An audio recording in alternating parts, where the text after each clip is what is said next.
부자 아빠, 가난한 아빠, 한때 전 세계적으로 인기를 끌었던 책. 출간된 지 20년도 지난 이 명작은 경제와 돈에 관심이 있는 사람이라면 누구나 한 번쯤은 읽어봤겠죠? 돈과 사업을 이해하기 위한 입문도서로 우수한 책입니다. 이 책을 읽으면 당장 큰 변화는 없어도 어떻게 하면 돈이 더 모이는지, 더 불어나는지 깨우치게 됩니다. 지금 막 월급을 받는 또는 입사 준비 중인 직장이라면 일독을 추천합니다. 호환마마보다 무섭다는 세금. 여러분은 느끼고 계시나요? 사업가와 직장인의 세금 납부 방법이 어떻게 다른지 알고 계시나요? 이 책의 세금편을 보게 되면 한마디로 너무나 큰 충격이었습니다.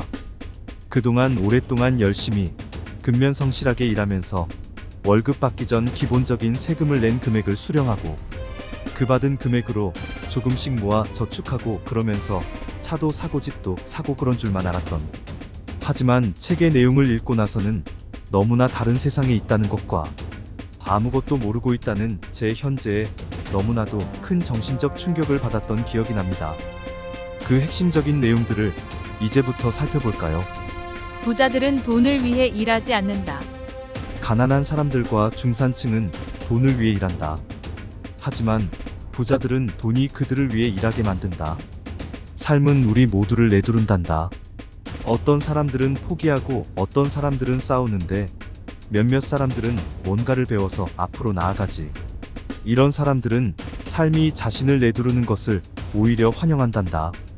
대부분의 사람들에게 더 많은 돈은 대개 더 많은 빚으로 이어지지.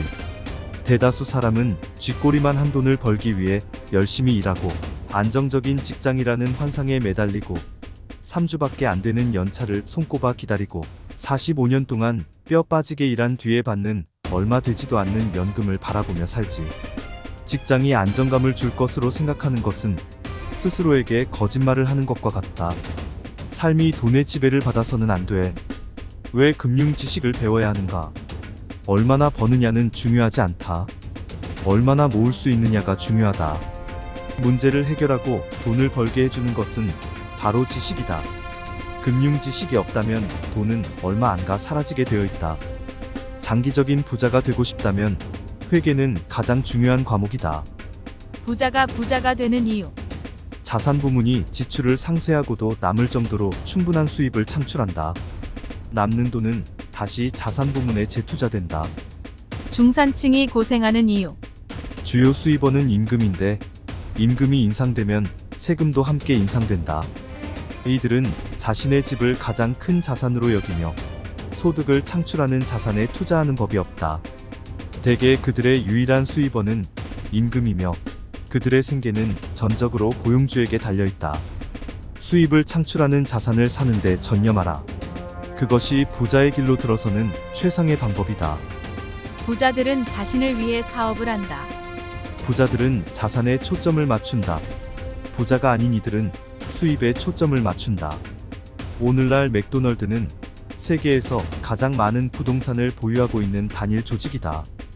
미국은 물론 전 세계에서 가장 비싼 교차로와 거리 모퉁이에 있는 땅들을 갖고 있다. 당신만의 사업을 시작하라. 직장을 유지하면서 부채가 아닌 진짜 자산을 사라. 집으로 가져오고 나면 가치가 사라지는 일반 소장품은 사지 마라. 새 자동차는 그것을 구입해 대리점에서 몰고 나오는 순간 당신이 지불한 가치의 25%를 잃는다. 진짜 자산이란 무엇인가? 내가 없어도 되는 사업. 소유자는 나지만 관리나 운영은 다른 사람들이 하고 있다. 내가 직접 거기서 일해야 한다면 그것은 사업이 아니라 내 직업이다. 주식, 채권, 수입을 창출하는 부동산, 어음이나 차용증, 음악이나 원고, 특허 등 지적 자산에서 비롯되는 로열티, 그 외의 가치를 지니고 있거나 소득을 창출하거나 시장성을 지닌 것. 부자들의 가장 큰 비밀. 세금과 기업. 실제로 부자들은 세금을 내지 않는다. 부자 아버지는 영리하게 투자했고 기업을 통해 그렇게 했다.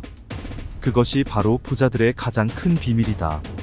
가난한 사람들을 위해 세금을 내는 것은 중산층, 그것도 교육을 많이 받은 고소득 중산층이다.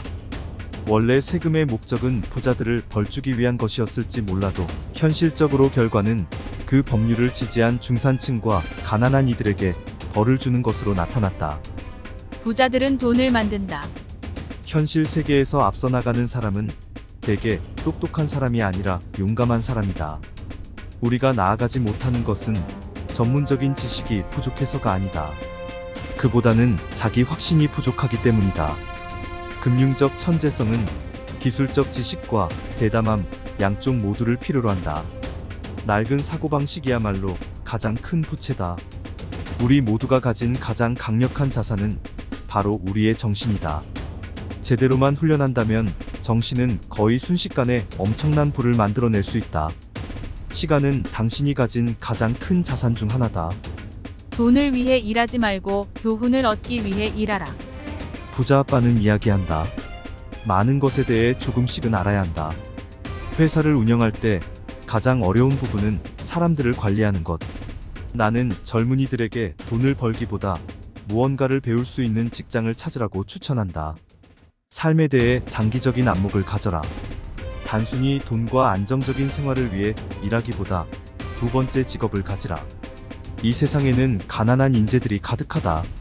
많은 경우 그들은 재정적으로 고생하거나 실제 능력보다 적게 버는데 그것은 그들이 아는 것 때문이 아니라 그들이 모르는 것 때문에 벌어지는 일이다. 자, 어떠셨나요? 책의 아주 일부분만 소개해드렸는데도 정말 대단함이 느껴지지 않으신가요? 우리나라 각종 언론에서는 로버트 기요사키가 사기꾼이다, 파산했다 등등 험한 뉴스를 많이 보내고 있지만 그는 과거에도 그리고 현재도 건재함을 보이고 있으며 미래에도 그럴 것으로 보입니다. 시청해주셔서 감사합니다. 도움이 되셨다면 구독, 좋아요 부탁드립니다.